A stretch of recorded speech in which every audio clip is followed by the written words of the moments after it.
प्रदीप भंडारी जी, आप भी एक हिंदू हैं, मैं भी एक हिंदू हूं। सभी के जहन में, हर राम भक्त के अंदर एक ही सवाल है। आपसे पूछना चाहती हूं, बतौर राम भक्त, बतौर एक हिंदू, आप क्या चाहते हैं? आगे ऐसा ना हो उसके लिए ट्रस्ट क्या करें?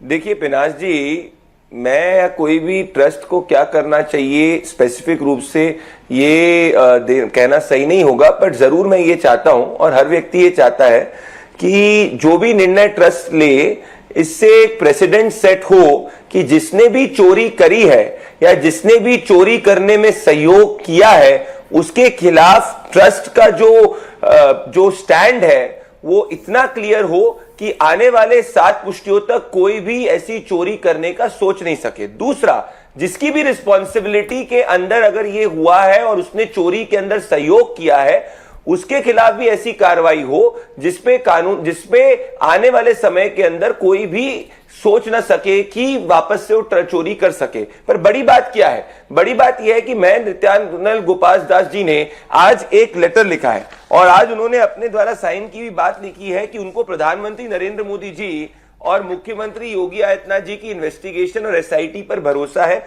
और उन्होंने निवेदन किया है कि निजी राजनीति लोगों को इस पे नहीं करनी चाहिए। तो ट्रस्ट जो निर्णय लेगा वो ट्रस्ट निर्णय लेगा जिसको कोर्ट ऑफ पब्लिक ओपिनियन और सनातनी जज करेंगे कि उस निर्णय से सनातनियों की क्या राय। पर आज क्या चुनावी हिंदू अखिलेश यादव और रामगोपाल यादव जो हर दिन नया आंकड़ा चोरी का देते हैं, क्या आज उनको अपनी राजनीति को रोकना नहीं चाहिए? क्योंकि उनकी राजनीति सिर्फ और सिर्फ तथ्यहीन रही है। और जब आपने भी कई बार पूछा है कि कोई 20,000 करोड़ का आंकड़ा निकाल रहा है, कोई 200 करोड़ का आंकड़ा निकाल रहा है, ये सब जो आंकड़े आ रहे हैं, इन आंकड़ों को अभी तक इन लोगों ने एसआईटी के सामने तथ्य क्यों नहीं रखे हैं? इससे स्पष्ट होता है कि जो सवाल उठा रहे हैं, आपकी बात नहीं कर रहा, पर सपा कांग्रेस ये सिर्फ और सिर्फ कालनेमी के रूप में सवाल उठा रहे, एक हिंदू के रूप में सवाल नहीं उठा रहे। आप और मैं हिंदू के रूप में व्यथित है, चिंतित है, आक्रोशित है, पर ये लोग चुनावी हिंदू के रूप में राजनीतिक हित ढूंढने का प्रयास कर रहे हैं। ठीक है, तो अनुराग भदौरिया जी, एक सनातनी होने के नाते प्रदीप भंडारी जी ने तो सीधा सीधा कह दिया, मदद करने वाला कोई भी हो बख्शा नहीं जाएगा। पर आप लोग अपनी राजनीति तो बंद कीजिए, अगर सच्चे राम भक्त हैं तो राम के नाम पर।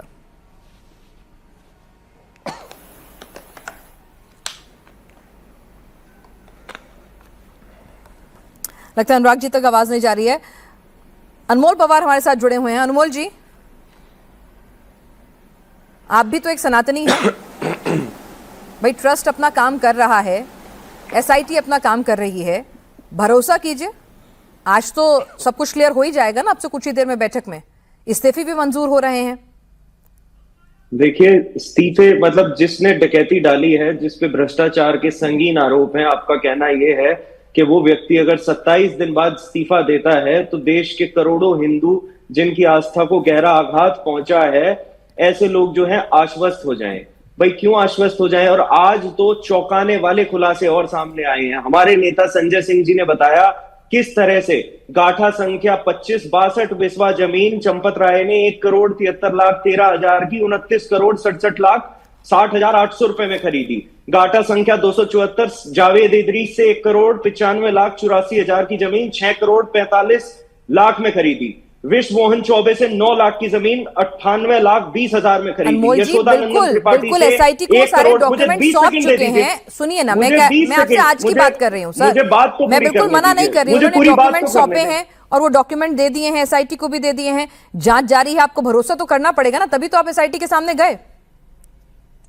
मैं एक बार अपनी बात पूरी कर लूं। 1,60,71,000 की यशोदानंदन त्रिपाठी से जमीन चंपत राय ने 4 करोड़ में खरीदी। गाठा संख्या 135 लाख की जमीन जो ऋषिकेश उपाध्याय बीजेपी के मेयर के भतीजे दीप नारायण को 22/2/2021 को 20 लाख की मिली थी, वो चंपत राय ने 11/5/2021 को 2.5 करोड़ की खरीदी। इसी तरह से 81 करोड़ की जमीन 81 लाख की अनमोल जी, यही डिस्पैरिटीज तो है, तभी तो आज सवालों के घेरे में है, तभी तो बैकफुट पर है आज ट्रस्ट। देखिए, तभी तो आज आहत है, तभी तो आज लज्जित है, तभी तो आज शर्मिंदा है, तभी तो वो चंपत राय जो अयोध्या में रामलला की सेवा में ही लगे रहे आज सवालों के घेरे में है। अगर ऐसा नहीं होता है अनमोल पवार जी, तो मैं वही कह रही हूँ ना, अब आगे क्या? मैं यही तो आपसे पूछ रही हूँ, अब आगे क्या?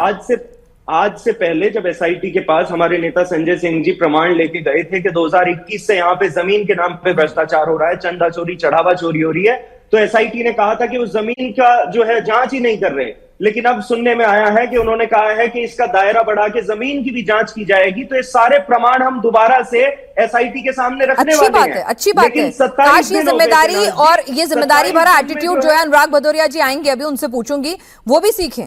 वो 20,000 करोड़ के चंदा चोरी का जो आंकड़ा दे रहे हैं कहां से आया, वो भी आपकी तरह से सबूत पेश करें।